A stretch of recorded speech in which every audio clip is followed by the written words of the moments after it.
दिल की बीमारी साइलेंट किलर होती हैं क्योंकि उनके बारे में पता नहीं चल पाता है। लेकिन एक बीमारी ऐसी भी है जिसे ईसीजी जैसा टेस्ट भी नहीं पकड़ पाता है। इसका नाम कार्डियोमायोपैथी है, जिसके लक्षण मणिपाल हॉस्पिटल के डॉक्टर ने बताए हैं। कार्डियोमायोपैथी एक गंभीर कार्डियक समस्या है जिसका अक्सर पता नहीं चल पाता। यह हार्ट मसल्स की बीमारी है जो चुपचाप बढ़ती चली जाती है। जब यह बीमारी अचानक से सामने आती है तो मरीजों को बहुत हैरानी होती है। इसके पीछे का कारण डॉक्टर ने बताया। डॉ.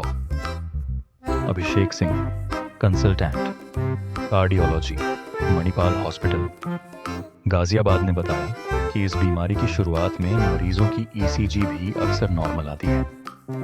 इसके लक्षण आम समस्याएं बनकर छिपे रहते हैं, इसलिए इस बात को हमेशा ध्यान में रखें कि ईसीजी की रीडिंग सामान्य आने पर भी दिल बीमार हो सकता है। जब हृदय का मसल स्ट्रक्चर और फंक्शन में बदलाव होता है तो इसकी खून पंप करने की क्षमता कम हो जाती है, जिसे कार्डियोमायोपैथी कहते हैं। शुरुआत में यह बीमारी मामूली रूप में होती है, इसलिए सामान्य जांच में कुछ नहीं पता चलता। ईसीजी दिल की इलेक्ट्रिकल एक्टिविटी को सामान्य दिखाता है, क्योंकि कार्डियोमायोपैथी की शुरुआत में इलेक्ट्रिकल सिग्नल सामान्य होते हैं। कार्डियोमायोपैथी के लक्षण चिंता, तनाव, एसिडिटी या डिकंडीशनिंग के समान होते हैं, जिसकी वजह से हृदय की गंभीर समस्याएं डॉक्टर और मरीज दोनों की ही नज़र में नहीं आती हैं, जैसे थकान, चक्कर, सांस फूलना, छाती में बेचैनी, घबराहट। कार्डियोमायोपैथी के ज़्यादातर मामले आनुवांशिक होते हैं, लेकिन लंबे समय तक हाइपरटेंशन रहने, अत्यधिक शराब पीने, वायरल इन्फेक्शन या मेटाबॉलिक डिसऑर्डर के कारण भी यह हो सकता है।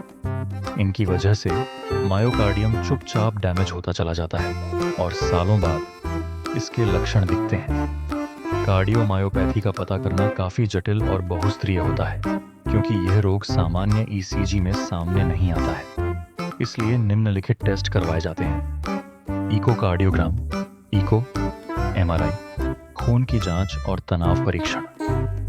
पता करने के बाद बीमारी को बढ़ने से रोकने के लिए इलाज शुरू किया जाता है, ताकि जोखिम ना बढ़े और दिल को फेल होने या फिर एरिथमिया से बचाया जा सके। इससे लक्षणों से आराम मिलता है और कार्डिक फंक्शन में सुधार आता है तथा हृदय की मांसपेशियों की रक्षा होती है।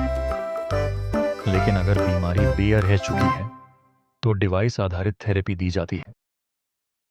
हार्ट फेल होने के कारण अचानक मृत्यु होने की संभावना को रोका जा सके, इसके लिए आईसीडी इम्प्लांटेबल कार्डियोवर्टर, डिफिब्रिलेटर या सीआरटी की मदद ली जाती है, जो हृदय की धड़कनों में तालमेल बनाते हैं।